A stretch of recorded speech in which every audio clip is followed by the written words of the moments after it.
you've ever bought a bouquet of flowers, there's a good chance they've come from here. Here you can see our organized ant city. Everybody has its own task. They bring the plants and flowers that are already sold to the clients. For about 5 hours traffic here, and then it stops. Because then all the flowers are already sold and distributed. Holland's famous flower market, a warehouse of more than 1 million square metres. Every year, 12 billion flowers and plants transit here, brought from Kenya, Colombia, Israel or within Europe. Some call it the Wall Street of flowers, with its live auction from 6 a.m, where almost half of the world's cut flowers are exported. Cut flowers, of course, have an impact on the environment. Often grown in greenhouses where they consume huge amounts of energy and water before being trucked, shipped or flown all over the globe. But flowers also contain dozens of chemicals, pesticides, insecticides, fungicides, much more than vegetables. For example, here in the Netherlands, vegetables grown in a greenhouse consume around 12.5 kilograms of pesticides per hectare per year. Roses, by contrast, 84 kilograms per hectare. And they're not the worst. Lily bulbs, 125 kilograms. All because customers want each and every one of their flowers to be perfect. For Valentine's Day 2018, Greenpeace put 3 common bouquets under the spotlight. Tests revealed 43 different pesticides. In gerberas, up to 7. Roses, up to 10. And in the mixed bouquet, up to 25 pesticides. And unlike food farming, in Europe there's no maximum limit on the quantity of pesticides in flowers. Well, what seems to be something very beautiful has a hidden world of very toxic chemicals going on. And that's indeed what people do not know. The most worrying result of our testing is that it's a big cocktail of different toxic pesticides. So it's a combination of bee-harming pesticides. It's a combination of illegal pesticides. We find like 1/3 of all the pesticide residues is illegally applied. And the whole cocktail of many different pesticides together is what worries me a lot. Organic farming in the Netherlands, 3.5%. That's half the average in Europe. And the flower market is but a tiny fraction of that. Julian is somewhat of a maverick in the industry.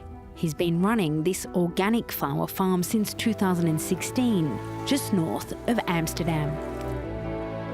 What we noticed that we are having a lot of more work to create good flowers, because we have to do more weeding. We sometimes lose a crop, and if you can accept that sometimes some you win, some you lose. When you can accept that, it's okay. Yes, the flowers cost more, between 10 to 50% more than conventional ones. A price we, the customer, have to weigh up, just as we do when shopping for organic food.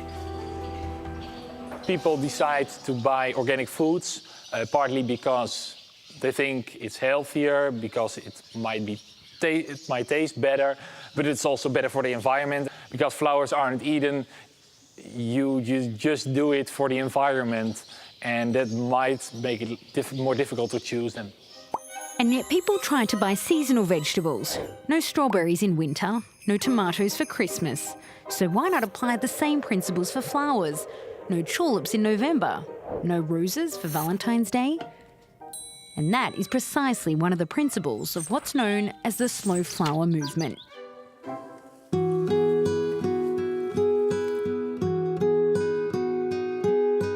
Well, everybody knows slow food, but the slow flower movement is actually the same. So it's locally grown, and it's usually organic, and you don't bring the flowers a lot further. You don't bring them abroad, you just bring them to your local community.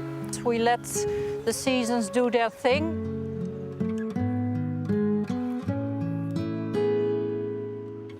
In winter you have to bite your nails a bit, but then in spring you're very happy again.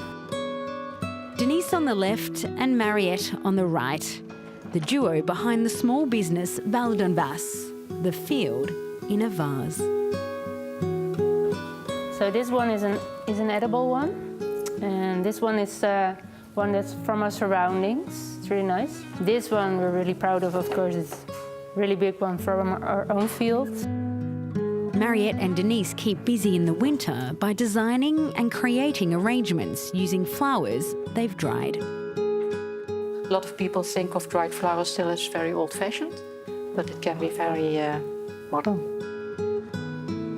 But now it's springtime and the moment to sell their flowers at the farmers market in Rotterdam. Every Saturday they arrive with the latest blooms nature has just sprouted, bouquets that change weekly, for a growing number of customers subscribing to the philosophy that flowers should be beautiful, local and pesticide-free.